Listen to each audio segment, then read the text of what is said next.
sobre la cobertura de la protección social. Yo he estado mirando la página del ministerio y no llego más allá de 6.400.000 y el presidente dijo 14 millones de protegidos. Entonces, a lo mejor están sumando las distintas cuotas por separado y no por persona. Entonces, a mí me parece que sería muy importante además el monto para cada uno. Creo que esa es una información. En caso de haber rebrote es fundamental. Ojalá que no haya rebrote, pero tenemos que tener a esta altura mayor transparencia en qué es lo que hemos cubierto y qué no hemos cubierto. Entonces yo pediría que si eso se pudiera insistir. Gracias. Carlos, pero ahí tenemos que considerar todo, y esa información no la tiene más centralizada el Mideso. Mira, es que puede ser, pero yo no me he metido al Mideso como tal, porque lo que me falta a mí es seguro de cesantía, porque cuesta mucho sumar distintas cosas, pero son 6 por acá sumando IFE 1, 2 y 3, en media, sectores medios y algunas otras de las líneas. Hay datos bien sorprendentes. En sectores medios la cobertura fue mayor de la que nosotros nunca supusimos. El informe decía una cantidad, en la realidad fue mayor. Creo que esta información es re importante para tener una visión de conjunto. Yo no estoy en condiciones de, a través del Mideso, de llegar a donde está esa información. A lo mejor existe, pero no estoy en condiciones.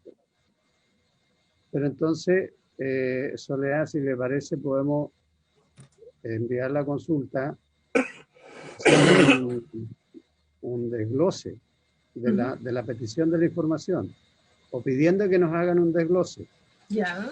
Respecto de hasta cuánto vamos en IFE, cuánto es lo que ha sido los independientes, cuánto es lo que ha sido el bono clase media, el tema de los transportistas que está empezando, pero es un acuerdo importante también, se va a incluir los independientes, y después el Ministerio de Trabajo debería tener todo lo que es el seguro de cesantía y las suspensiones, los acuerdos de suspensiones laborales. Dicen que son como 700.000 o algo así. ¿Qué más? Y los otros son los beneficiarios POGAPE. Bueno, esa información la tenemos. Pero igual pedirla para tener... aunque sea, esto va a ser, presidente, muy importante para el debate presupuestario.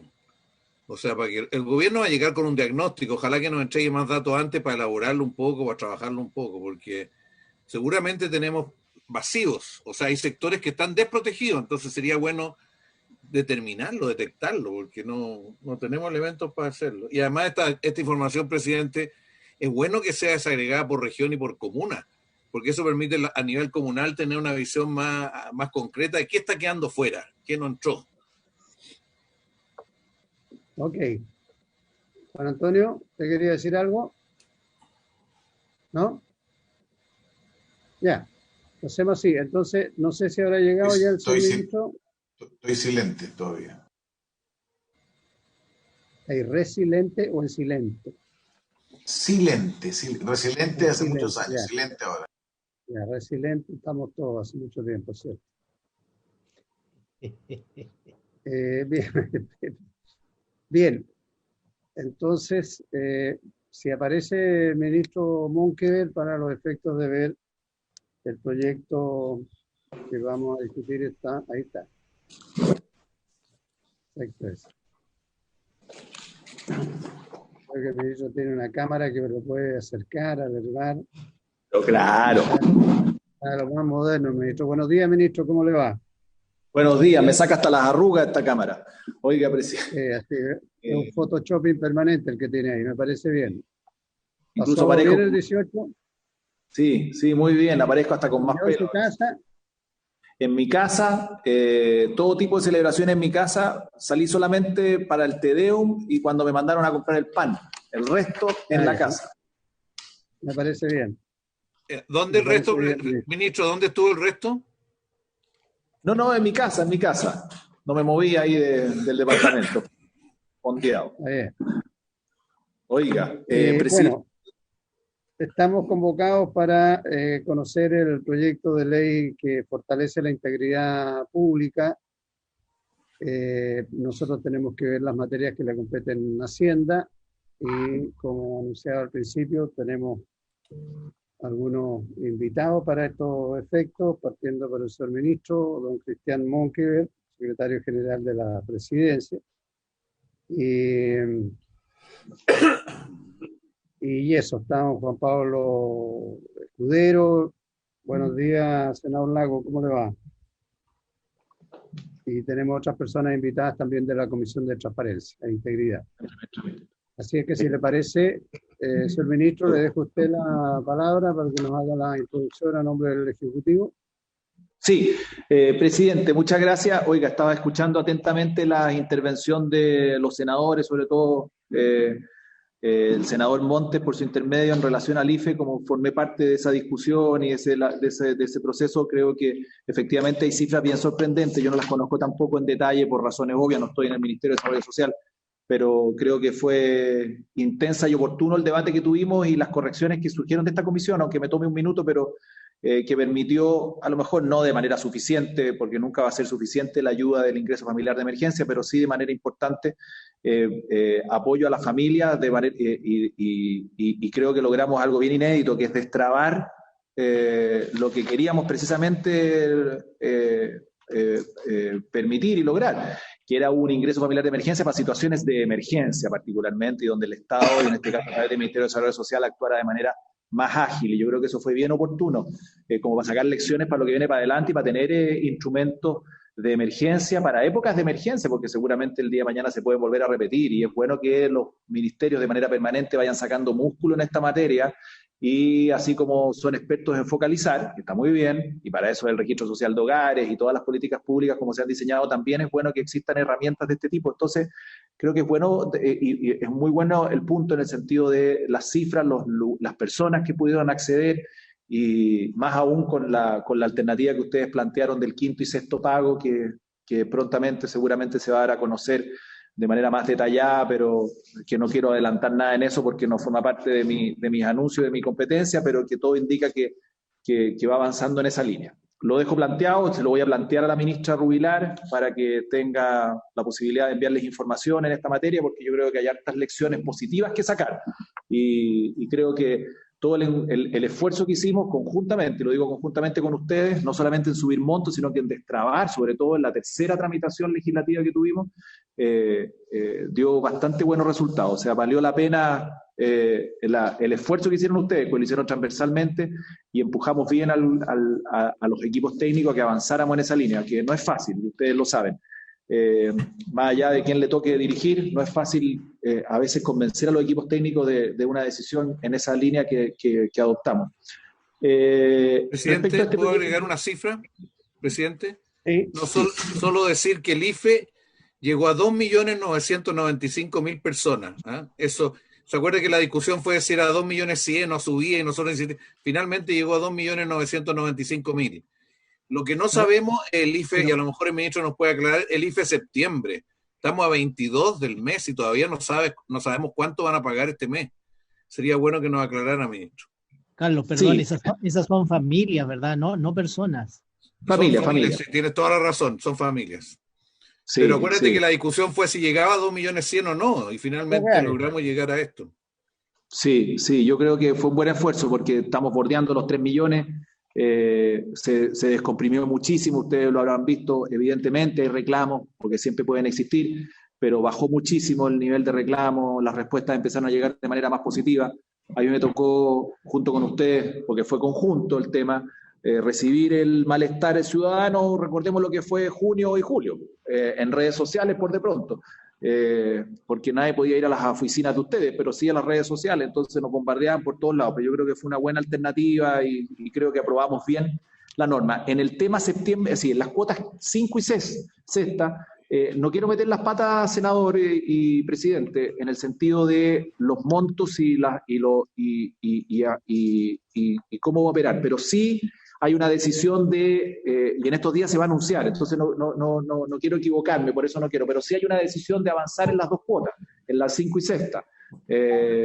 5 y sexta, sí. Y el punto es que se va a anunciar en estos días. No es que esté escabullendo la pregunta, sino que no tengo el detalle exacto, pero sí hay una decisión y debería ser pronto. Lo voy a transmitir también a la ministra para que lo informe rápidamente, pero viene. Eso. Y lo que queremos, bueno, ustedes saben, es iniciar un proceso de recuperación, eso de la mano con IFE versus contratación y posibilidad de contratación de personas en empleos más permanentes. Voy al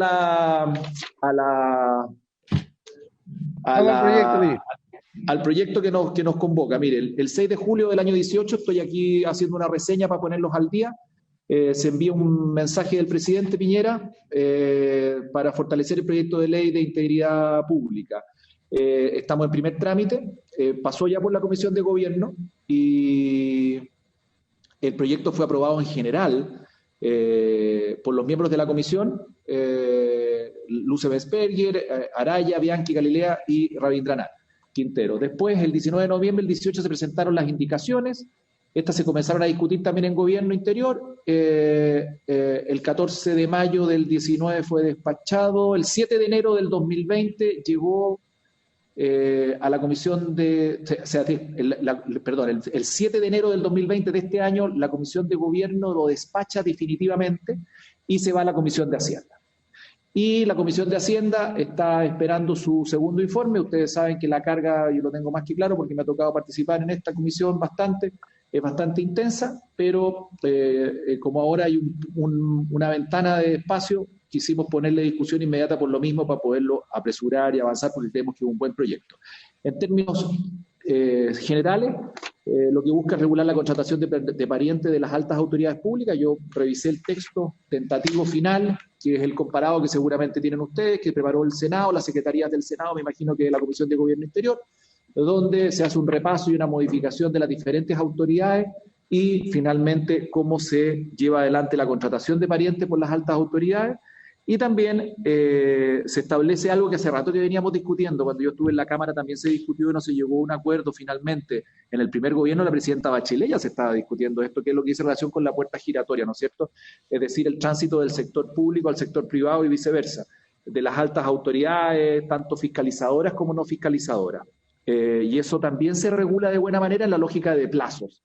Vale decir, si alguien fue ministro, en términos generales, de una determinada cartera, esa persona durante un año, desde que sale de ese ministerio, no puede ejercer funciones públicas en actividad en el mundo privado, salvo la academia, ¿no es cierto?, en hacer clases, durante un plazo de un año, ni de manera gratuita ni de manera remunerada, evidentemente de manera remunerada, pero incluso de manera gratuita. Es bien estricta la normativa y el artículo 57 de la propuesta es el que contiene quizás este tema bien de manera central, y eso también se repite respecto no solamente de las autoridades del Ejecutivo, sino que una serie de otras autoridades. Por ejemplo, ¿qué pasa si el Contralor se va? ¿Qué pasa si un ministro de la Suprema se va? En fin, hay una serie de autoridades que se va planteando esta lógica de inhabilitarlo para que cumpla funciones que digan relación específicamente con el ámbito de su competencia, porque lógico, si el ministro de Vivienda lo van a contratar en una pesquera cuando sale, porque en algún lado tiene que trabajar, podrá hacerlo, porque se supone que no tiene nada que ver. En fin, estoy poniendo ejemplos domésticos, pero que dice relación con el sentido del proyecto. Entonces, el sentido del proyecto es plazo, vale decir año, y si la autoridad estuvo poco tiempo, también lo plantea, el plazo se acota, el año se acota, porque puede ser que haya un ministro, como ha tocado muchas veces, que fue por diferentes... Con el ministro Monker, que ha durado como 3 meses en cada cartera. No. Estuve, acuérdense que estuve en vivienda y estamos a punto de iniciar varón. Ya. Volvamos a lo nuestro. Sí, lo único lugar donde estuve poco tiempo fue en desarrollo social, pero en fin, fue un paso intenso. Por de pronto modificamos el IFE, vaya herencia que dejamos. Después, muy fructífero, ministro, muy fructífero. Damos fe todos nosotros. ¿Va a hablar del legado, ministro, suyo o de quién? No, pero bueno el autobombo de repente, oiga. Sí. Usted lo dice acá en la Comisión de Hacienda. Oiga, y lo otro, lo que hace, también hay un punto para que es bueno que lo veamos, y yo creo que es bueno que le den una mirada, senadores, y respecto a un tercer punto, que es el lobby respecto de las ex autoridades de distintas instituciones públicas, porque se da el tema al revés. ¿Qué pasa cuando alguien fue sujeto de lobby o es lobista, legal, cumpliendo, y lo llaman a un gobierno o lo llaman a un cargo de los que aquí se señalan? ¿Puede o no puede entrar? También se establecen límites y se establecen, límites y fronteras para que si se produce ese tránsito sea razonable con algunos criterios de protección de la función pública que se va a llevar adelante, ¿no es cierto? No solamente respecto del lobista propiamente tal, sino que también del que contrató el lobby, porque puede ser que una persona haya contratado un lobby para poder generar o impulsar una determinada decisión en el Congreso o en otra entidad pública, y resulta que esa persona que contrató el lobby después lo nombran subsecretario. Entonces, y lo nombran subsecretario de una cartera específica con ese lobby que contrató. Entonces, eso también está regulado. Y todo esto dice relación no solamente con el Ejecutivo y el Legislativo, porque eso es como donde normalmente se ponen los ojos, y ustedes saben muy bien que el lobby están los ojos muy abiertos en toda la acción y que está muy bien regulado, y nos costó harto sacar esa ley adelante, lo recordaremos porque me tocó también en la Comisión de Constitución de la Cámara empujar este proyecto de lobby. No solamente los ojos están puestos porque están muy abiertos en el Congreso y en ciertas reparticiones del Ejecutivo, sino que también el lobby forma parte importante del resto de reparticiones públicas que se conoce poco, lógico, son poco públicas, y por lo tanto es ahí donde hay que llevar adelante una buena regulación.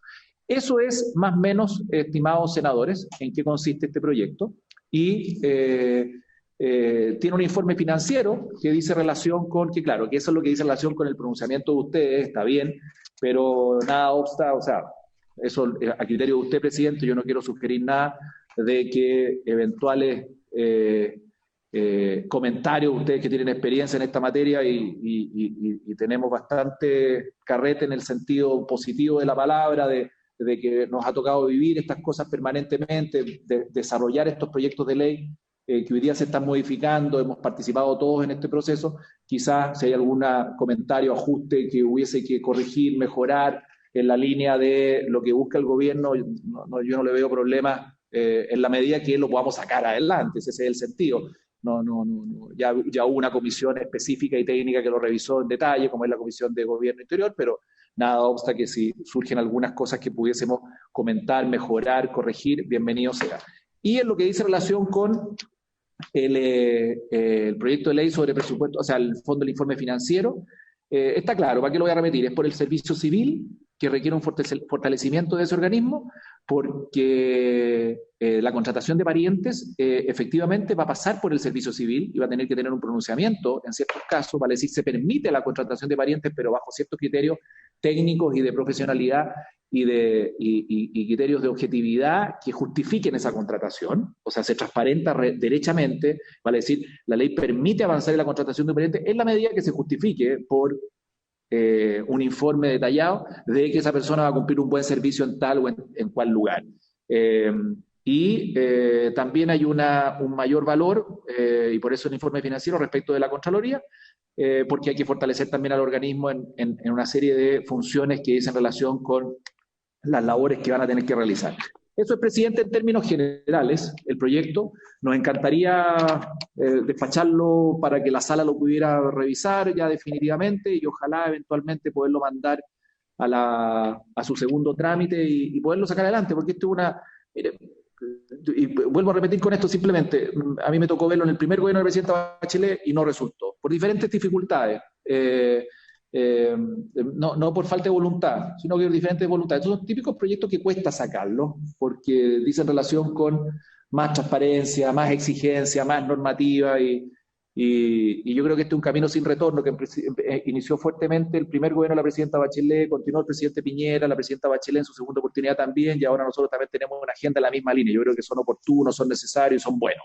Así que aquí hay bastantes decisiones transversales y votaciones bien unánimes en el sentido de ir avanzando en esta materia. Son complejas, sí, son delicadas, sí, pero que es necesario irlas resolviendo. Eso es, presidente, y encantado. Bueno, me acompaña también, que voy a echar la cámara un poquito para atrás, don Pablo Sepúlveda, que trabaja con nosotros en la Secretaría General de la Presidencia, en la Comisión de de transparencia, él es el secretario ejecutivo, y hay acceso a la información, y por lo tanto él también nos está ayudando, es abogado, trabajó con nosotros también en el Ministerio de Vivienda, y con alta experiencia en estas materias públicas, administrativas, y nos está ayudando también en la tramitación del proyecto y en lo que fuera necesario aclarar dudas o ir viendo puntos de vista más en detalle. Eso es, presidente. Muchas gracias.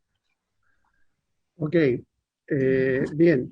Yo entiendo que está don Juan Pablo Escudero, usted también dijo Juan Pablo Sepúlveda, que estaba de la Comisión de Integridad y Transparencia. ¿Ustedes quieren hacer alguna apreciación también? Sí, Pablo. Perdón, presidente. Tiene toda la razón, es que no lo había visto, porque yo estoy en la oficina, usted me ha visto acá. Está Juan Pablo, que también trabaja en las Express, que tiene harto detalle, y don Máximo Pavés, nombre del emperador, ustedes lo conocen bien, que vive y muere en el Congreso de Valparaíso. Le doy la palabra entonces a don Juan Pablo, o sea, presidente, usted le dio la palabra, yo no doy la palabra. Okay. Tiene razón. Bueno, muy buenos días, presidente, senadores por su intermedio, muchas gracias por recibirnos. Hemos trabajado harto en este proyecto. La Comisión de Gobierno hicimos un trabajo bien exhaustivo y bien coordinado en conjunto. No es un proyecto impuesto, sino que es un proyecto que logramos sacarlo juntos. Hay muchas cosas que no estaban, que fueron incorporándose y después lo fuimos acotando. Entiendo que Pablo Sepúlveda tiene una presentación al respecto, si a ustedes, senadores, les interesa ver la presentación general respecto de los puntos del proyecto.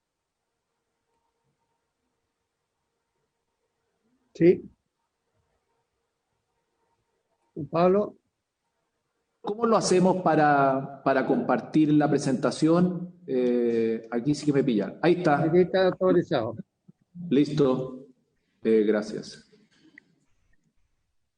Bueno, por su intermedio, presidente, quisiera hacer una pequeña presentación sobre este proyecto que, como señalaba Juan Pablo, ya está bastante consensuado y ya también tiene, como indicaba el ministro, un informe financiero que dice relación con las nuevas competencias que tiene el Consejo de Alta Dirección Pública o el Servicio Civil y las nuevas potestades que se le dan a la Contraloría en el sentido de instruir sancionatorios en el caso de incumplimiento de las normas que aquí se establecen. Avancemos.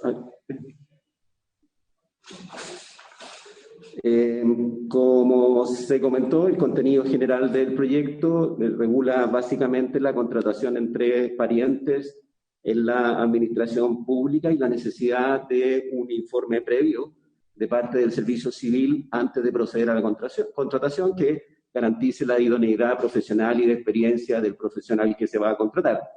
También regula lo que se ha denominado la puerta giratoria, es decir, la regulación que debe existir en el tránsito entre el servicio público y el sector privado y viceversa, porque algunas disposiciones también contiene el proyecto en relación al tránsito del sector privado al sector público.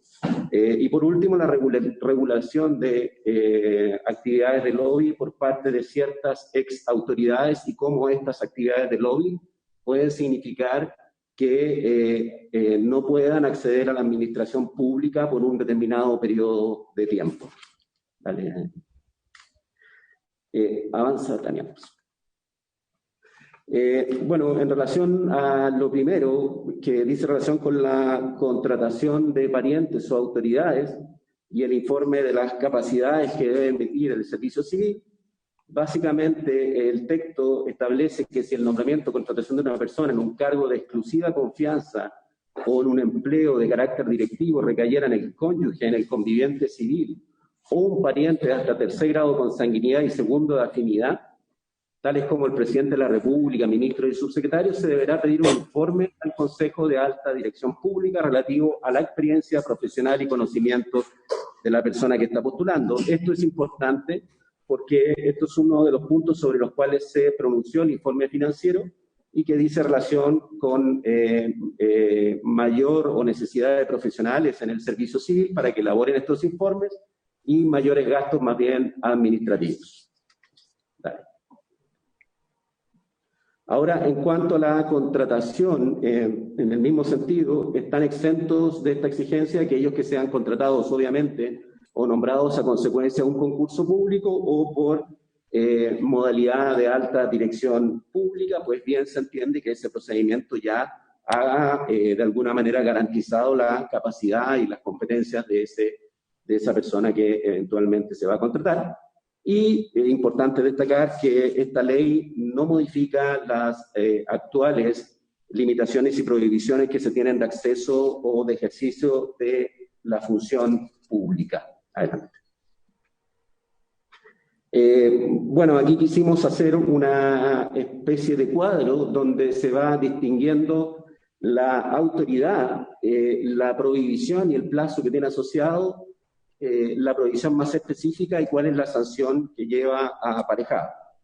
En cuanto a la autoridad definida como exministros, exsubsecretarios y ex jefes superiores de servicio, la prohibición en el tránsito para los efectos de transitar al ámbito privado es 1 año desde cesado en sus cargos. No podrán integrar directorios ni prestar ningún tipo de servicio gratuito o remunerado ni participar en la gestión o propiedad de entidades privadas entidades que hayan estado sujetas a la competencia de la institución en que se hayan desempeñado, respecto a los cuales hayan emitido actos, resoluciones o dictámenes, participado en sesiones de órganos colegiados en las que se hubiera adoptado algún acuerdo o resolución a su respecto o intervenido en los procedimientos administrativos, finalizados o no, que produjeron o producirán dichos actos administrativos. En el caso de vivienda, por ejemplo, y para hacer más tangible la presentación, por ejemplo, sería aquella empresa que está registrada en los registros públicos del MINBU y respecto de la cual el ministro haya dictado una resolución, ya sea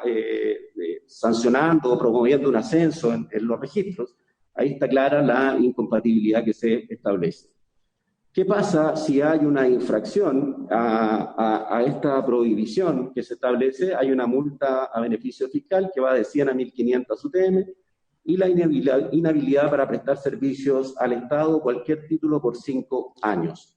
Esta es una sanción que impone la CGR en base a un procedimiento que establece la misma norma, un procedimiento ad hoc, y es por esto también que el informe financiero establece la necesidad de robustecer la capacidad de la Contraloría, dado que tiene que, desde ahora, a partir de la ley, instruir procedimientos administrativos en la forma y en las condiciones que establece la ley para los efectos de determinar si efectivamente hay una infracción y la determinación de la multa correspondiente.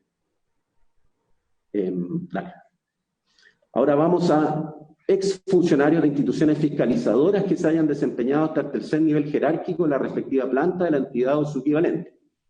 Aquí la prohibición también es de 1 año desde cesado en sus cargos. No podrán integrar directorios ni prestar ningún tipo de servicio gratuito o remunerado, ni particular en la gestión o propiedad de entidades privadas. Prohibición respecto a entidades que hayan estado sujetas a la fiscalización de la institución. Aquí se acota un poco el ámbito. En la presentación anterior veíamos que más bien se atendía a la competencia del órgano y aquí más bien estamos hablando de la fiscalización de la institución. Y en relación a las cuales haya emitido actos, resoluciones o dictámenes, participado en sesiones de órganos colegiados, en las que hubiera adoptado algún acuerdo o resolución a su respecto o intervenido en los procedimientos administrativos finalizados o no que produjeron o producirán dichos actos administrativos. En cuanto a la sanción, valga lo dicho en la lámina anterior, otra vez aparece la Contraloría para regular o determinar a través de un procedimiento la concurrencia de la infracción y la sanción respectiva, que igualmente es apelable ante el juzgado de policía local respectivo. Perdón, ante el juzgado de letra respectivo. Dale. Ahora acá se establecen, y es lo que mencionaba el ministro, no solamente la disposición regula lo que ha sido lo tradicional hasta ahora, por cuanto también incorpora al ex Contralor General de la República, al subcontralor, a los jefes de departamento y los contralores regionales de dicho órgano de control. ¿Cuál es la prohibición y plazo? un año desde expiración o cese de funciones, no podrán prestar ningún tipo de servicio gratuito o remunerado, ni adquirir participación en la propiedad de entidades públicas o privadas o de su grupo empresarial, respecto a los cuales hayan dictado alguna resolución o les hubiera correspondido conocer negocios en que intervienen. ¿Qué pasa aquí? Que la norma, así como está planteada, si bien no establece una sanción en específico, más bien lo que busca es que a través de la misma norma o la ley orgánica constitucional o ley orgánica de la Contraloría se fije la sanción que en derecho corresponda, pero en este caso en particular no hay una sanción que esté establecida en esta ley o en este proyecto de ley en específico. En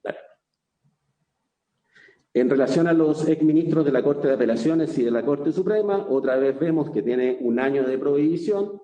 Voy a ir acortando la presentación porque básicamente lo otro se repite. Respecto de las cuales haya dictado alguna resolución judicial o le hubiera correspondido conocer negocios en que intervienen como parte. Tampoco en relación a los ministros de la Corte de Apelaciones y de la Corte Suprema se establece una sanción en específico, por cuanto entendemos también que las sanciones emanan de sus respectivas normas orgánicas y no necesariamente de lo que se establece en esta disposición o en este proyecto. En relación a los exministros del Tribunal Constitucional, también existe la prohibición, y al igual que en el caso anterior de los ministros de la Corte Suprema, no se establece multa ni sanción en específico, a diferencia de lo que ocurre con los funcionarios públicos o subsecretarios o ministros. Adelante. También esto ha sido... a ver, el proyecto en su origen no consideraba, o el mensaje con que fue enviado, la iniciativa, no consideraba a otras autoridades que no fueran las del órgano ejecutivo o las tradicionales, por así decirlo. Finalmente estas fueron incorporadas mediante indicaciones de parlamentarios. Y, por ejemplo, aquí tenemos una exoficiales generales de las Fuerzas Armadas, también tenemos la prohibición por parte de un año desde su retiro temporal o absoluto, prohibición respecto a no participar o no prestar servicio de ningún tipo, ya sea gratuito o remunerado, ni adquirir participación en la propiedad de entidades privadas que estén inscritos en los registros de proveedores establecidos en el inciso cuarto del artículo 34 de la ley 20.424, que es la ley orgánica del Ministerio de Defensa. Y ahí también está la sanción. Y otra vez volvemos acá al procedimiento que se establece por parte de o a cargo de la Contraloría General de la República. Sigamos. Lo mismo ocurre con los exmiembros de Fuerzas de Orden y Seguridad en niveles jerárquicos equivalentes a oficiales generales. No quisiera repetir esta presentación, pero también tiene una sanción asociada a la infracción, y la Contraloría General de la República también es el órgano llamado a investigar y sancionar. A ver, aquí hay ciertas disposiciones que establecen algunas excepciones que quedan excluidas, y como ha sido la tendencia en general en nuestra legislación, a la realización de actividades de docencia, la atención de la salud de la población. Otro aspecto en particular es que para el caso de las prohibiciones relativas a ministerios, servicios o entidades fiscalizadoras, estos deberán llevar un listado de aquellas entidades sujetas a su respectiva competencia y fiscalización, que debe publicarse como transparencia activa, de tal manera que la ciudadanía pueda saber cuáles son las entidades que de alguna manera están sujetas a fiscalización, y hacer el cruce con las personas que eventualmente estén trabajando en ellas. Y por último, por su parte, se incorpora una norma que establece que las autoridades señaladas deberán actualizar su declaración de patrimonio e intereses luego de un año de haber cesado en sus cargos, específicamente en lo relativo a sus participaciones societarias y sus actividades laborales y profesionales. Se establecen sanciones al incumplimiento de esta obligación. O sea, la ley tiende a también ver qué ha pasado en este año y efectivamente declarar su patrimonio, el patrimonio correspondiente. Y aquí también, en el caso de infracción a esta norma, se establece un procedimiento que debe llevar a cabo la Contraloría General de la República para los efectos, primero, de apercibir a que se haga la declaración de patrimonio y luego de no hacerse o habiendo incumplimiento, un procedimiento sancionador. Dale.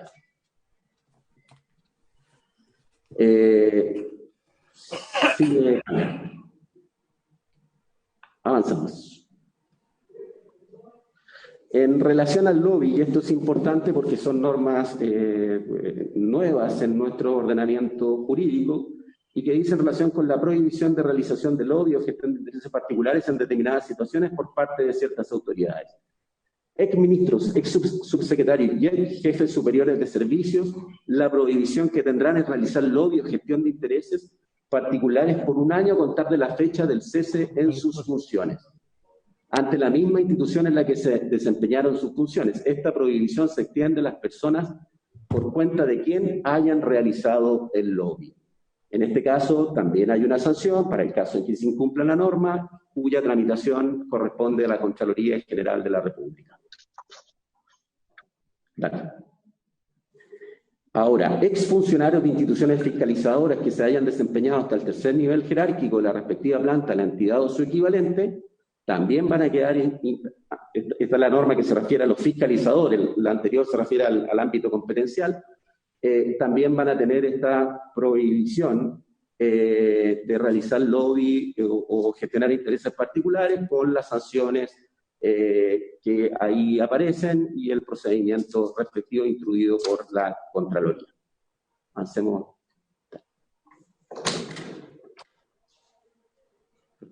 En cuanto al ex Contralor General de la República, el ex Subcontralor, los jefes de departamento y los Contralores regionales, también hay una prohibición en esta materia de realizar lobby ante las mismas instituciones respecto a las cuales hayan dictado alguna resolución o les hubiera correspondido conocer asuntos en que tales instituciones se intervinieran durante el último año antes del cese, y en este caso en particular no hay una sanción específica, pues entendemos también que rige las disposiciones de su ley orgánica para los efectos de determinar algún tipo de sanción. No creemos que sea procedente regularlo acá, sin prejuicio de lo que se termina en definitiva.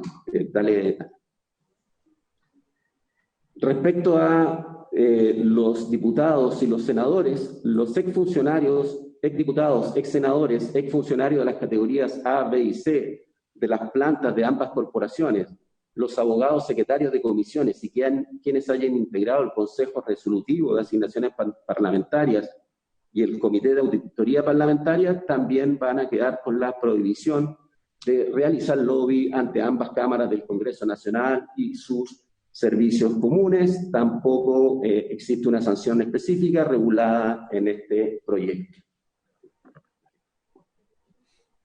Exministro de la Corte de Apelaciones y la Corte Suprema, también hay un periodo de un año desde la expiración o cese de sus funciones para desempeñar la actividad lobista o gestor de intereses particulares.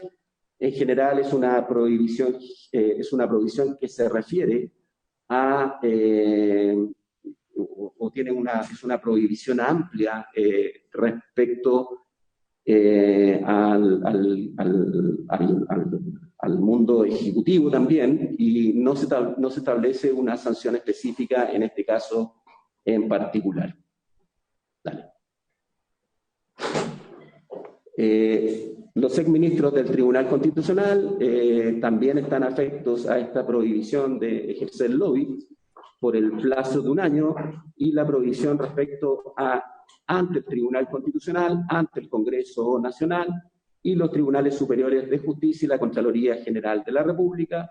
Se establece una sanción, como les indiqué, cuyo procedimiento corresponde a la Contraloría General de la República, sin perjuicio del reclamo que pueda haber ante su decisión. Autoridades exoficiales generales de las Fuerzas Armadas también tienen la misma prohibición de realizar lobby ante la misma institución en la que se desempeñaron. Multa otra vez a beneficios fiscales, los montos que se establecen ahí, y cuyo procedimiento corresponde a la Contraloría. Dale. Lo mismo en relación a los ex miembros de las fuerzas de orden y seguridad en los niveles jerárquicos asociados a oficiales generales, quedan con la prohibición también de realizar labores de lobby. En el caso de incumplimiento también se establece una multa como se indica en la pantalla.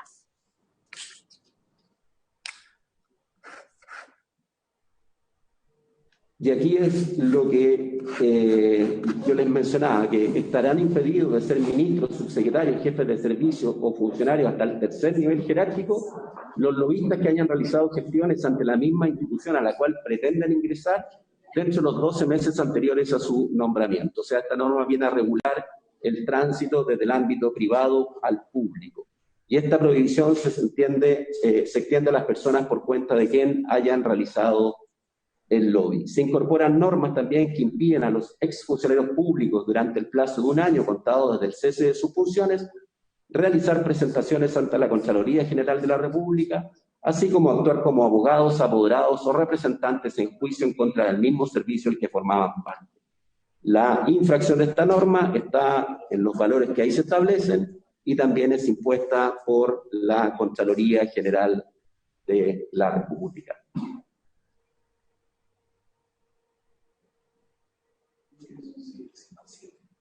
Vale.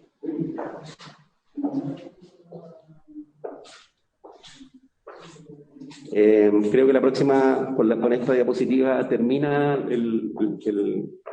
la exposición, presidente, así que quedo atento a las preguntas que ustedes consideren importantes, sin perjuicio de ponernos a disposición más adelante en lo que dice relación en algunos aspectos en específico y sobre todo el financiamiento que requieren tanto la Contraloría como el Servicio Civil. Y muchas gracias por la atención que me han prestado.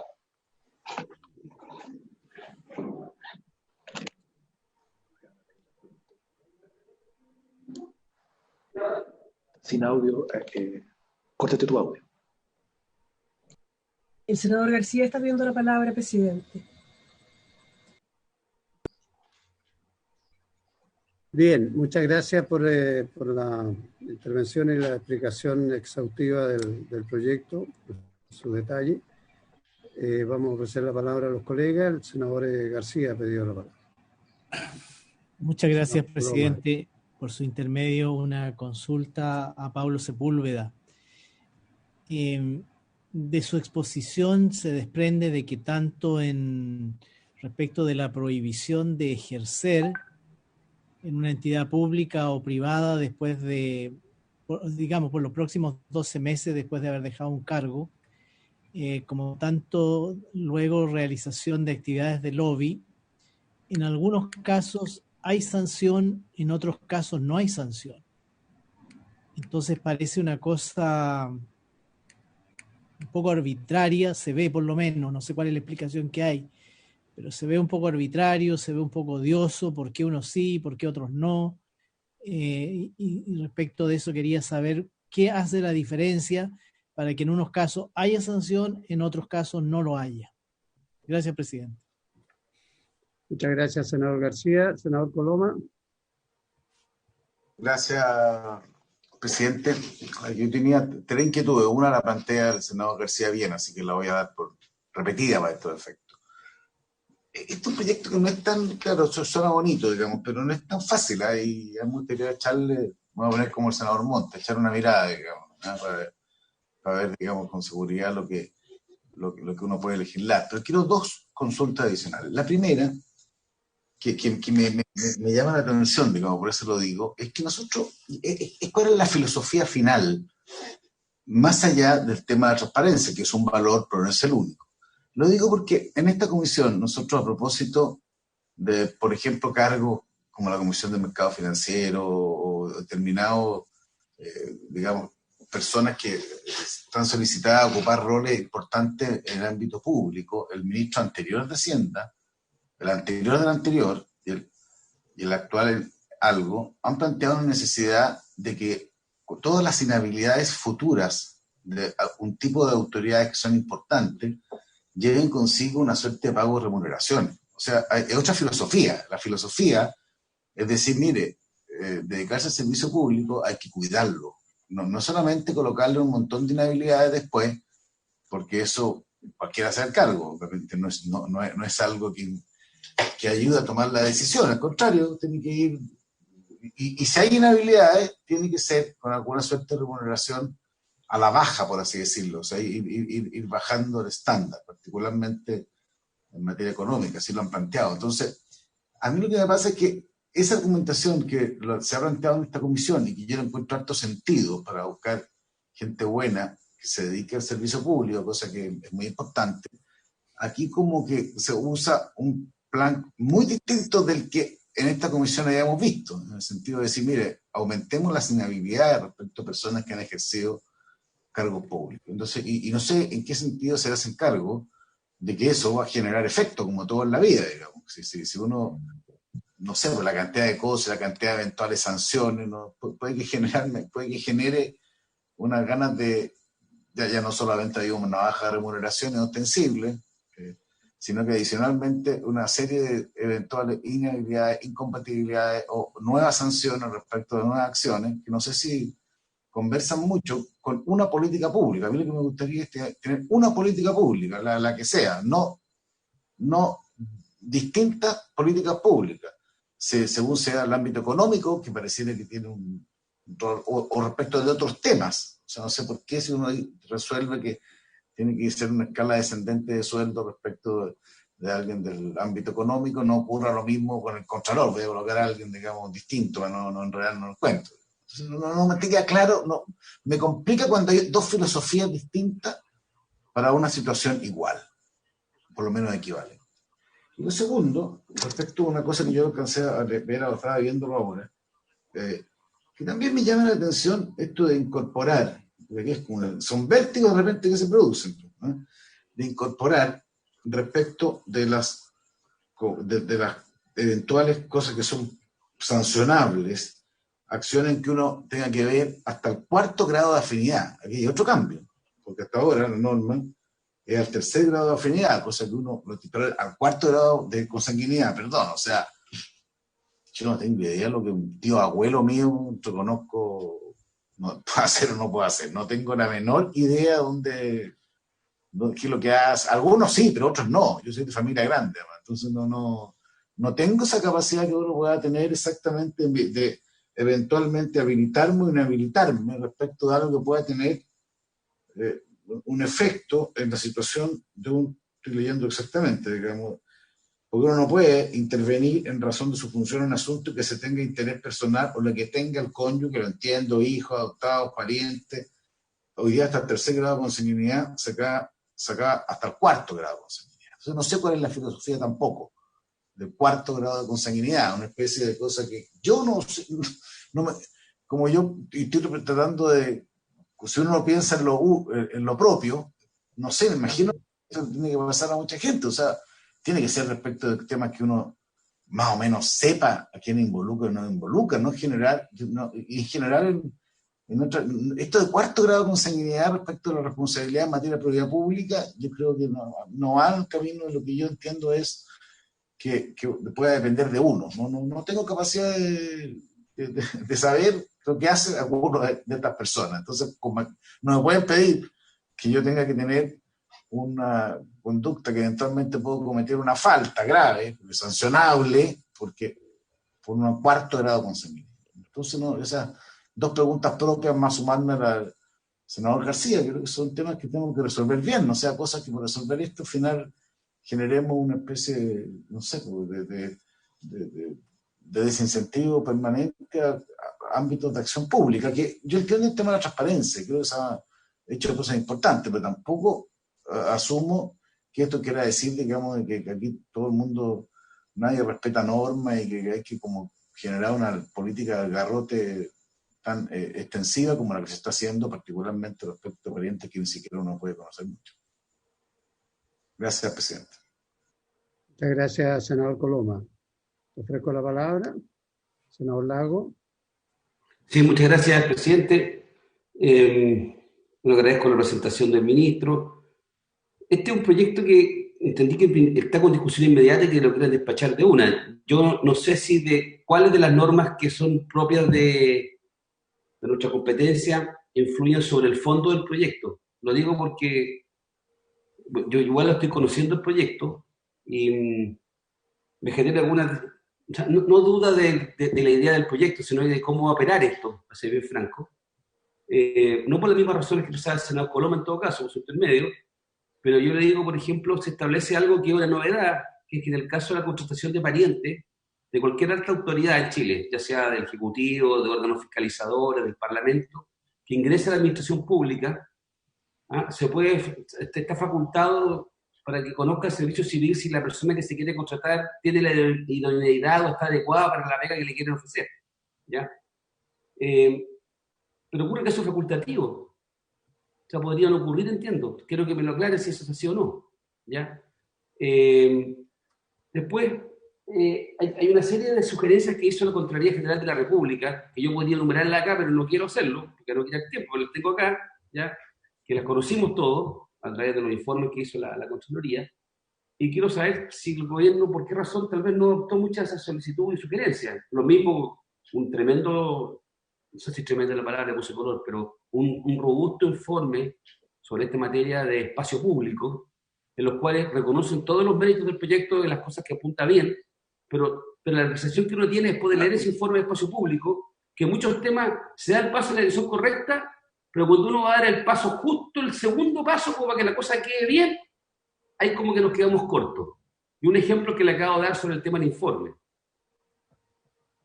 Hay un tema que es impopular en Chile, seguramente, por razón por la cual imagino que nadie lo ha levantado, y quisiera saber yo si ustedes conocen la experiencia internacional en esto, porque nosotros hemos descansado mucho en la OCDE, hemos descansado en las prácticas que tienen países como Australia o Nueva Zelanda en esta materia, que a mí me parece bien, pero quiero saber qué ocurre con aquellos periodos de vacancia en los cuales uno está imposibilitado de ejercer sus labores, respecto de cómo se supone que la gente va a desempeñarse profesionalmente. Y no estoy pensando en política, porque todo esto está pensado siempre en gente que se dedica siempre que anda picoteando, si usted quiere, en el sector público, entre el público y el privado.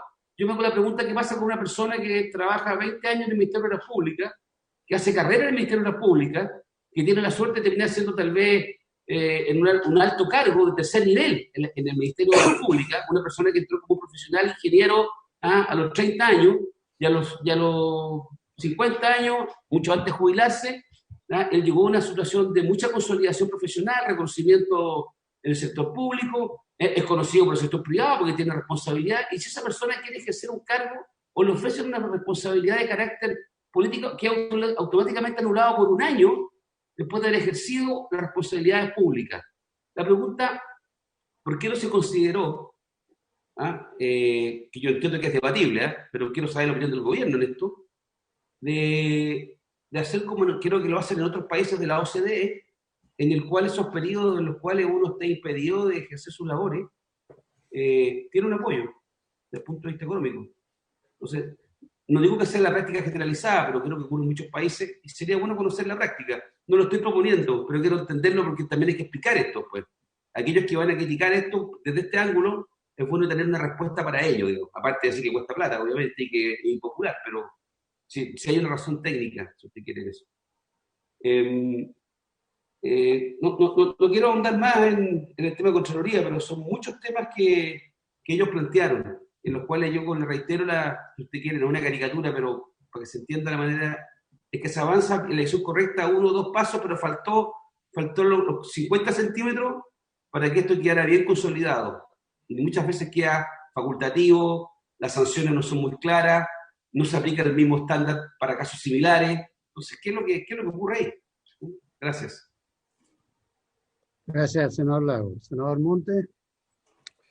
Gracias, presidente.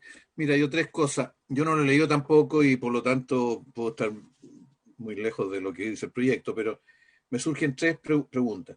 La primera, ¿qué parte del Estado se va a considerar los municipios y los gobiernos regionales nuevos? ¿Cómo vamos a tratar eso respecto a esto? Quiero solo decir de que a nivel municipal, el poder del director de obras para influir, determinar y condicionar proyectos es altísimo. Lo mismo pasa hoy día con los revisores externos, aunque el tema es más intermedia algo, pero creo que el tema municipal y regional me gustaría saber qué reflexión ha habido y si está considerado o no y hasta dónde. La segunda cosa que me surge, aquí se está planteando principalmente el tema de la fiscalización y el lobby. Y yo quisiera saber si está o no considerado autoridades que tienen una participación fuerte en decisiones que favorecen a determinados sectores y proyectos. O sea, el tema del sistema de evaluación de impacto ambiental, por ejemplo, autoridades que participan en la comisión evaluadora de proyectos, que si está considerado eso o no.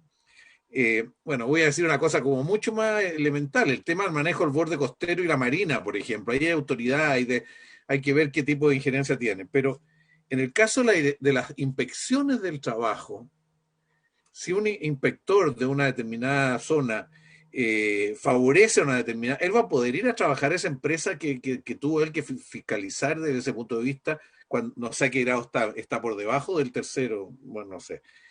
Y en el tema de las decisiones propiamente, Corfo toma decisiones respecto a apoyar o no apoyar proyectos.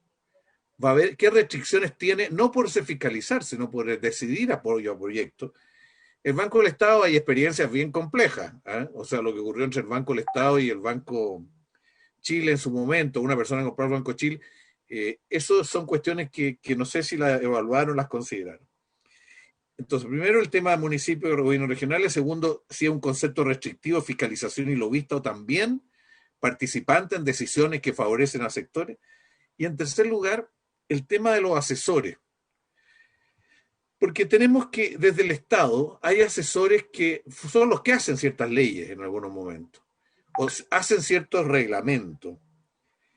Me ha tocado conocer a algunos que haciendo eso, al poco rato salen al mercado a trabajar al servicio de aquellos a los cuales elaboraron o las leyes o los reglamentos. ¿Está pensado en alguna manera algún tipo de restricción para funciones que a veces ni siquiera son de contrato público, sino que son funciones o trabajo que le encarga el Estado y en otros casos que son? Me gustaría saber cuál es el ámbito, el perímetro respecto al cual se está pensando la ley. Eso, presidente. Gracias, senador Montes. Senador García. Presidente, a mí se me quedó en el tintero una pregunta. Yo recuerdo que estas normas las vimos hace algunos años atrás. Ustedes recordarán que se creó una comisión especial a raíz de la comisión Engel. La comisión fue sobre temas de probidad y transparencia y que la presidió el senador Walker, ese fue el problema, Walker. Walker, sí. Y la verdad es que, bueno, de ahí salieron, ¿se acuerdan? Bueno, todas las normas de regulación del financiamiento y sanciones para el financiamiento irregular, de la actividad política, campañas, etcétera. Pero, y hubo un capítulo sobre esto o un proyecto de ley sobre esto que nunca vio la luz del día en realidad, porque pasó el tiempo y en fin. Hasta que ingresa este proyecto, y yo recuerdo que esa iniciativa contemplaba una suerte de subsidio a las personas que se veían impedidas de ejercer, sobre todo que se ven impedidas por un año, y en algunos casos era más de un año, de ejercer cargos porque habían desempeñado distintas funciones, como las que estamos señalando ahora. Yo entiendo que este proyecto no trae nada de eso. Y esa es mi pregunta, porque en realidad es una complicación porque esas personas, bueno, ¿de qué viven después? Si de alguna manera esto opera como un candado que le vamos cerrando todas las opciones de trabajo, salvo el tema de ejercer docencia. Entonces, yo no sé si este proyecto contempla alguna norma de compensación en relación con el tiempo en que no pueden desarrollar prácticamente ni en el sector privado ni en el sector público ninguna actividad. Gracias, senador García. Bien, antes de dar la palabra respecto a las consultas que se han hecho, yo quisiera decir dos cosas, hacer un par de comentarios en realidad. El primero es que Me parece que se produce una suerte de contradicción fundamental cuando se establece que los cargos de confianza o el nombramiento de cargos de confianza van a estar sometidos a una suerte de informe donde se califique o se evalúe la experiencia profesional y si cumple o no con, digamos, con requisitos de expertise, entre comillas, para una determinada función. Y digo que es una contradicción porque los cargos de confianza son cargos de confianza, los otros estarán, los que se nombran se llaman a concurso y ahí obviamente el sistema de alta administración pública que determina los requisitos y quiénes cumplen y quiénes no y por lo tanto puede seleccionar. Pero los cargos de confianza son eso, no debieran tener ningún tipo de requisito. ¿Cómo se mide eso? Un presidente de la República quiere nombrar a un ministro del Interior. ¿Qué tiene que hacer? ¿Pedirle qué? ¿Título de qué? ¿De abogado? ¿Título de ingeniero? ¿Título de bombero? ¿De policía? ¿De sociólogo? ¿Del Ministerio del Interior? Un cargo político, un cargo de confianza y tal como está establecido acá uno entiende que se tiene que pedir un informe de donde se determine qué experiencia profesional tiene para cumplir una determinada función. Estoy colocando un caso extremo, pero los cargos de confianza son eso. Entonces veo que aquí hay una contradicción que a mí en realidad no me deja claro, porque o es de confianza o se le determina claramente cuáles son sus requisitos para poder nombrar a alguien de esa manera. Lo otro que me llama la atención, creo que es un tema más de fondo porque lo hemos discutido en otras oportunidades. Algo han dicho los colegas.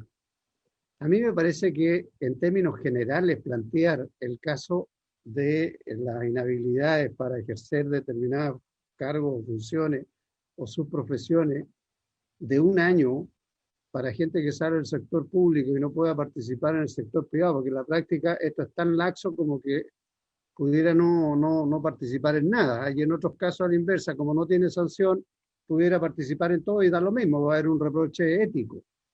Entonces me parece que tampoco está bien resuelto este tema. ¿Por qué? Porque un año es demasiado. Entonces ahí hay dos opciones. O el Estado indemniza o garantiza ingresos para que esas personas mantengan su autonomía, independencia o no caigan en este conflicto de interés de pasarse de un lado a otro, o se les da la oportunidad de trabajar y ejercer sus funciones, porque el problema se nos empieza a producir con que después no tenemos el recurso humano capacitado para ejercer determinadas funciones. En los organismos fiscalizadores o en la instancia fiscalizadora o los organismos autónomos que toman decisiones que son mucho más trascendentes, la justificación para los más altos ingresos que tienen va por esa vía, es decir, bueno, a estas personas para garantizar que tengan autonomía, estabilidad, no estén dependiendo de otros, se les paga y se les paga muy bien. Que es el caso de superintendencia, que es el caso del Banco Central, que es el caso de una serie de organismos que largamente ganan muchísimo más que el resto de la administración del Estado. ¿Por qué? Porque cumplen funciones importantes, requieren tener garantizada esa autonomía y en algunos casos se discutió y se establece una suerte de indemnización una vez que dejan los cargos o de compensación por las inhabilidades que tienen implícitas, porque ellos sí tienen inhabilidades establecidas.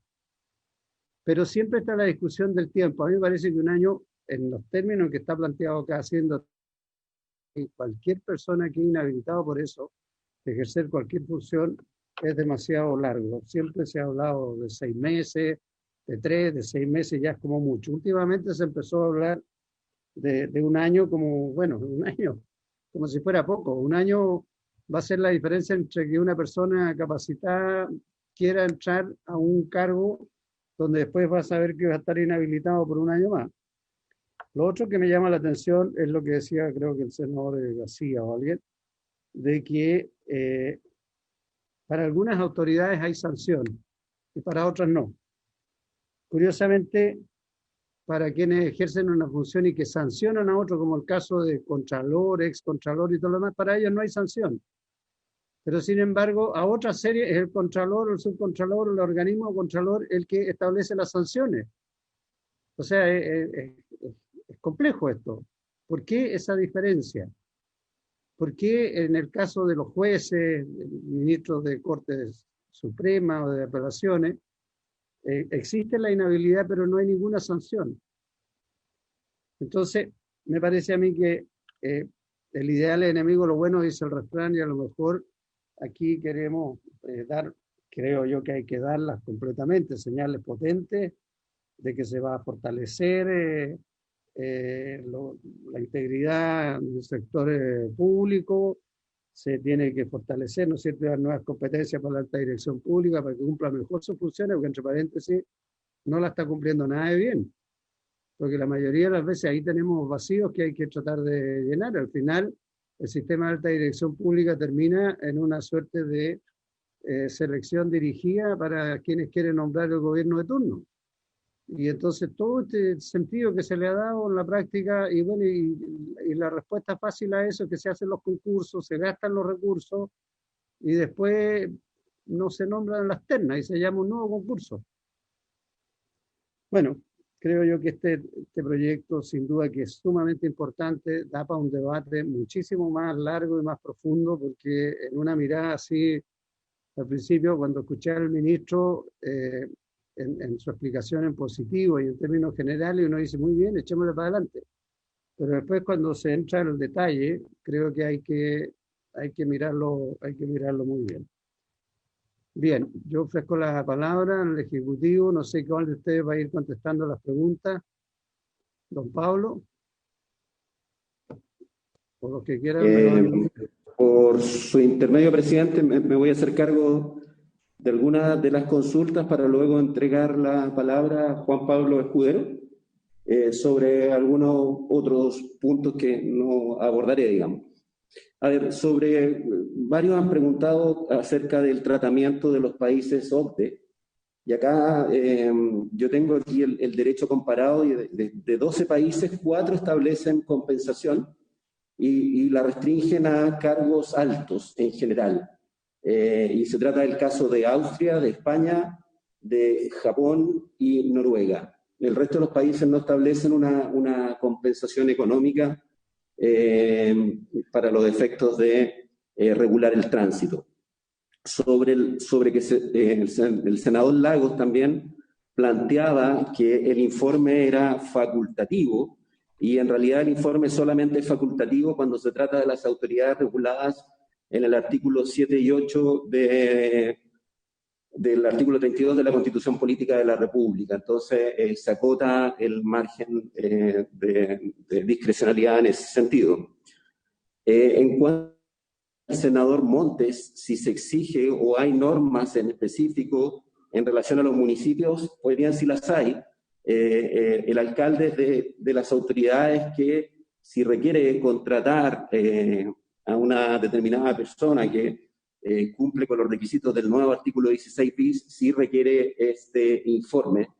Y también me parece que el ejemplo que plantea sobre el director de obras municipales, me parece que se trata de aquel que ejerce una fiscalización sobre la construcción de una obra, en el permiso de edificación o en la recepción definitiva, y por lo tanto, en principio, y aquí me parece que es una autoridad que ejerce fiscalización desde ese punto de vista, del punto de vista urbano y el cumplimiento de las 16 disposiciones de la Ley General de Urbanismo. Sobre la inspección del trabajo, que también se planteaba por parte del senador Montes, hay normas excepcionales en el sentido que las incompatibilidades aquí establecidas no aplican en materia de trabajo. En cuanto a los asesores, entiendo el punto que plantea, pero la norma no contiene disposiciones que lo regulan. Me parece que los asesores, bueno, tienen un régimen jurídico, están contratados de una manera diferente, normalmente no tienen responsabilidad administrativa. Entiendo el punto, senador, es un tema que tal vez hay que abordar. pero la ley no, o el proyecto de ley no lo tiene incorporado. Sobre la contradicción que plantea el senador Pizarro o el presidente sobre la confianza necesaria y que eso eventualmente sería incompatible con la experiencia o la capacidad. Yo tengo mis dudas, senador, en ese sentido. Yo creo que son cosas compatibles. Puede existir un cargo de confianza, pero en la medida también que cumpla con ciertos requisitos de capacidad y experiencia. Yo creo que aquí lo que la ley busca es efectivamente regular una situación excepcional, digamos, de que se trate de buscar a alguien de confianza que no reúna precisamente estos requisitos. Me parece que ahí hay una compatibilidad.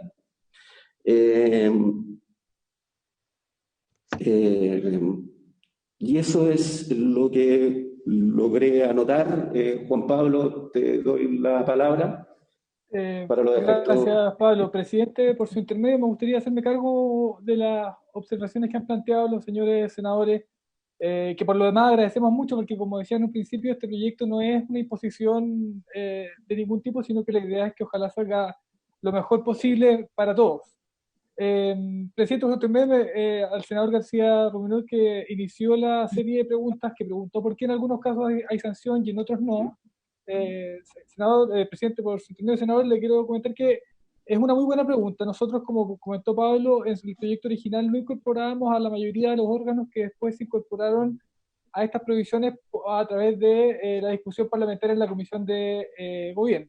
Sin embargo, lo que hace la ley no es una ley estática, sino que la ley va haciendo modificaciones a las respectivas leyes orgánicas de los distintos organismos.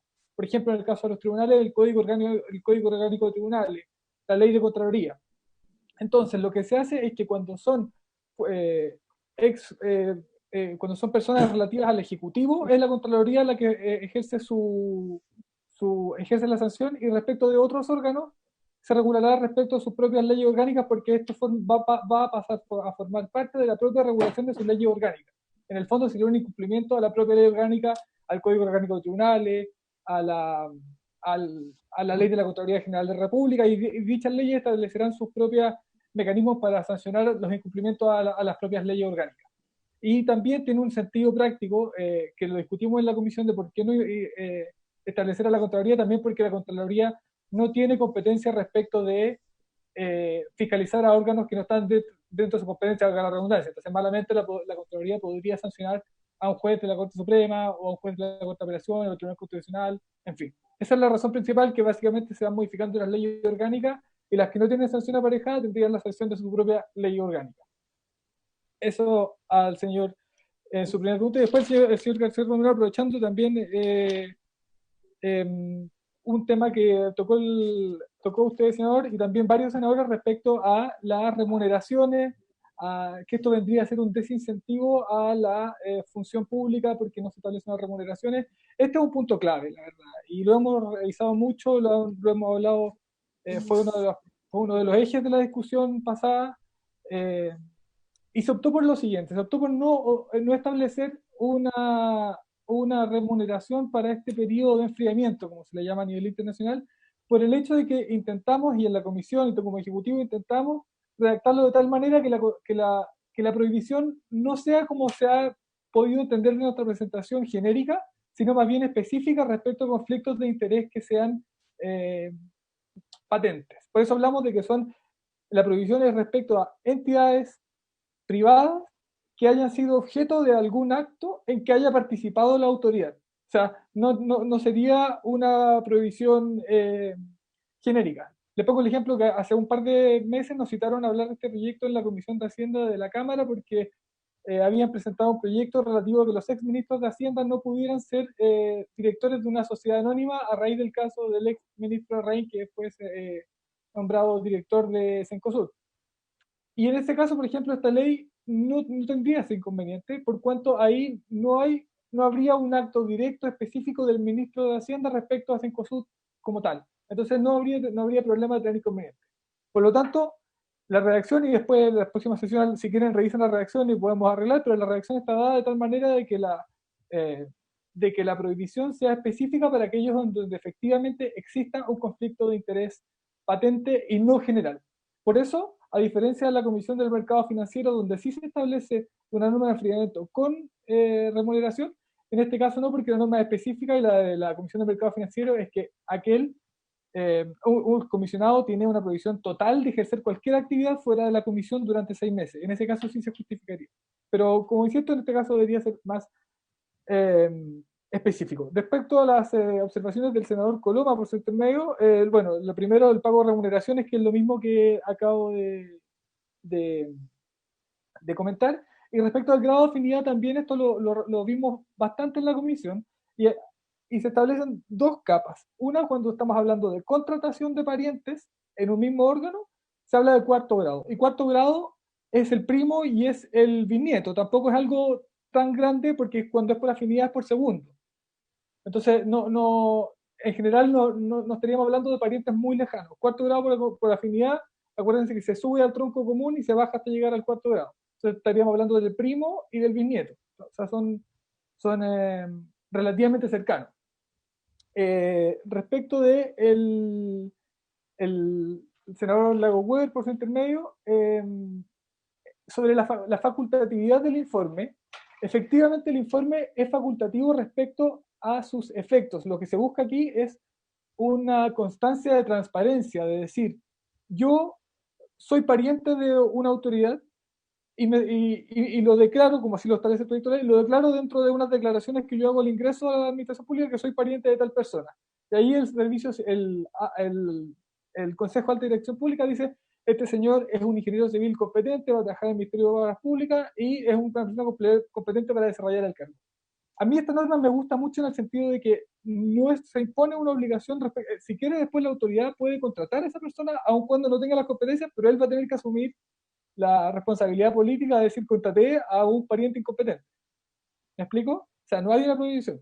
Y respecto de lo que hablaba también en este mismo sentido, usted, señor presidente, respecto a los cargos de exclusiva confianza, también lo discutimos en la comisión y el senador Letelier fue muy enfático en señalar que efectivamente para los casos de los ministros de Estado y del presidente de la República, por mandato constitucional, aquí no se le puede obligar al presidente siquiera a pedirle un informe porque él puede nombrar a quien quiera sin nada.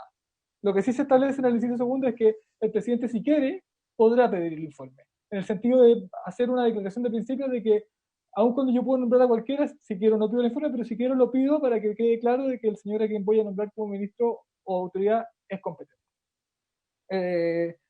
Senador Montes, por su intermedio, también muchas gracias por sus observaciones. Efectivamente, el proyecto no, salvo algunos casos que podríamos entrar que podrían ser grises, no se refiere al ámbito municipal. Hay un proyecto que estaba trabajando la SECPRES también que se llama Integridad Municipal, que es parecido a este, pero respecto a cómo se sancionan estos casos en el ámbito municipal. Aquí estamos referidos a los órganos que hablamos antes y sobre todo al Poder Ejecutivo. Respecto a su pregunta de la inspección del trabajo y la fiscalización, aquí hay que hacer un distingo. Efectivamente, el proyecto, si voy muy rápido, me paren, disculpen. Efectivamente, el proyecto en su origen establecía una excepción para aquellos casos en que los fiscalizadores eran tan grandes que efectivamente para ellos la prohibición podría resultar absoluta. Por ejemplo, la inspección del trabajo y el servicio de impuesto interno. Efectivamente, para ellos sí la prohibición sería muy pesada. Sin embargo, esa excepción no voló y se dejó como sin la excepción de ellos, de manera tal que ellos sí, en esos 2 casos, efectivamente la prohibición sería más general porque ellos van haciendo, tienen sus tentáculos puestos en muchas partes, entonces es muy difícil distinguir. Y respecto del servicio de evaluación de impacto ambiental, como está redactada la norma, los ministros, si por ejemplo hubieran participado en un comité de ministros en que hubiera aprobado un proyecto de inversión determinado, efectivamente respecto de ese proyecto habría una incompatibilidad para ese ministro por el plazo de 1 año. Y eso en el fondo nosotros creemos que sí tiene algo de sentido porque ahí se podría ver un caso patente de yo doy mi voto aprobador a un proyecto que después me están tentando para ir al sector privado. O sea, ese es como un caso bien emblemático de que aquí podría verse la utilidad del proyecto. Y volver a reiterar que estamos hablando de que es a esa empresa específica y no todo un sector determinado.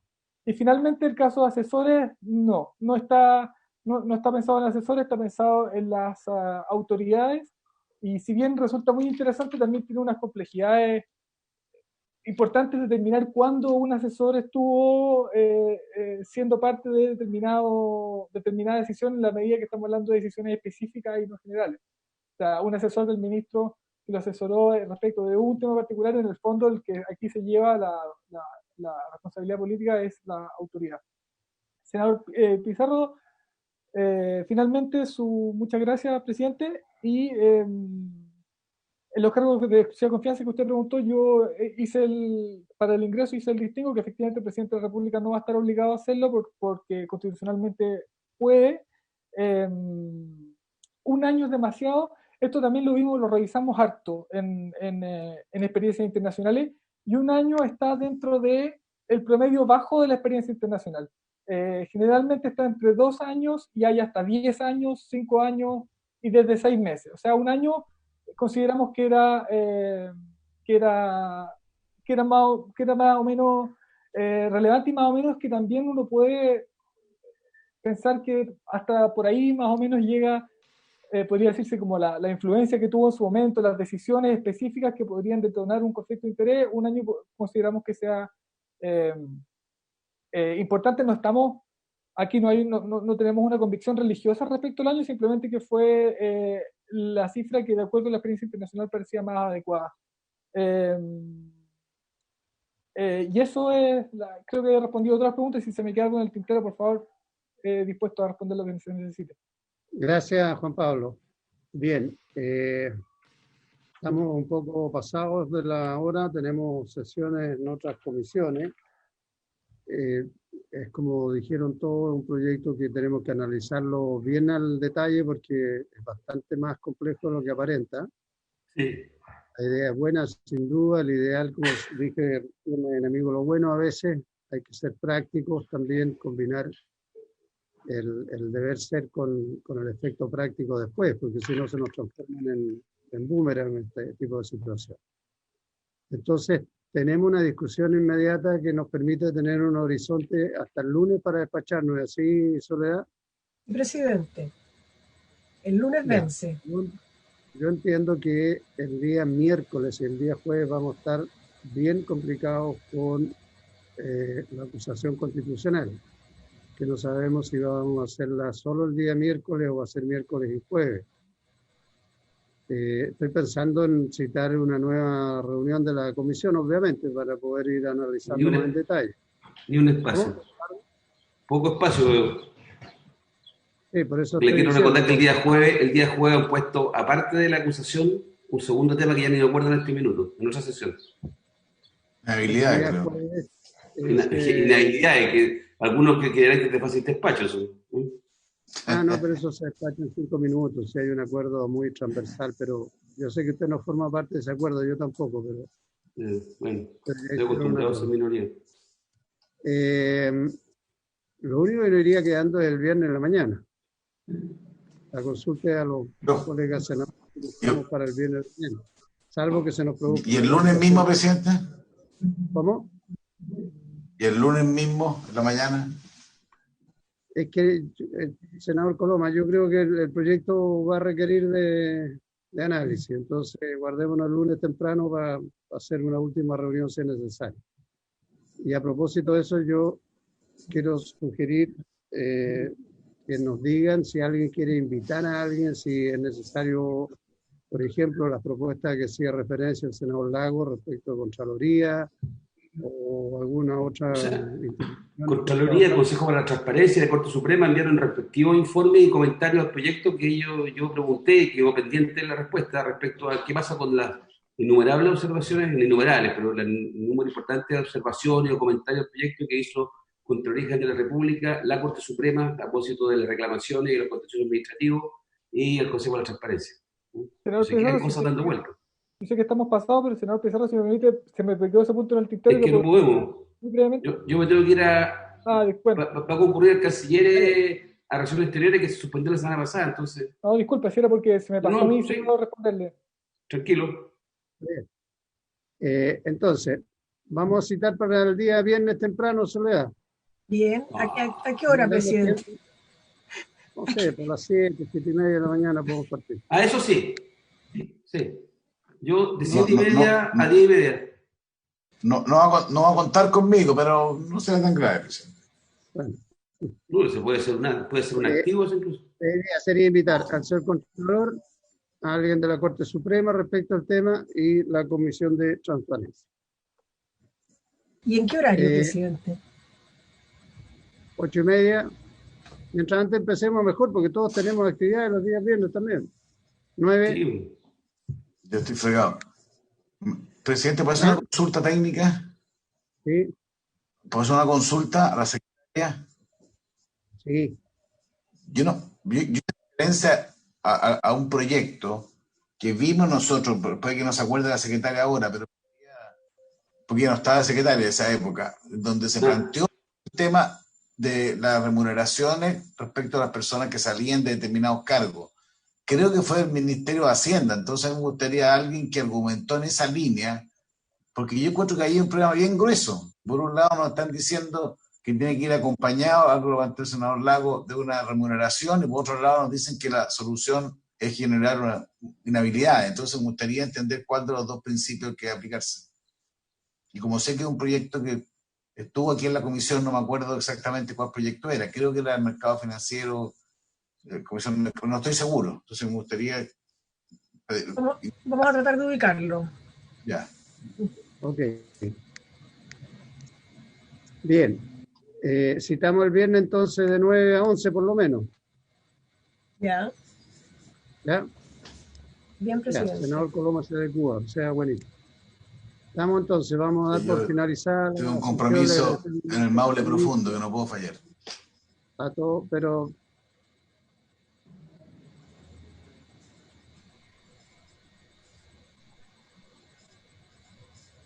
entonces al ministro de la Presidencia, a sus asesores, a don Pablo, a don Juan Pablo, a don Jorge, y estaba don... ¿Qué se me hizo? Se me perdió nuestro coordinador legislativo. Bueno, ok. Entonces, habiéndose cumplido el objeto de la sesión, se levanta. Muchas gracias. Chao, gracias. Gracias, Chao. ministro y a todos.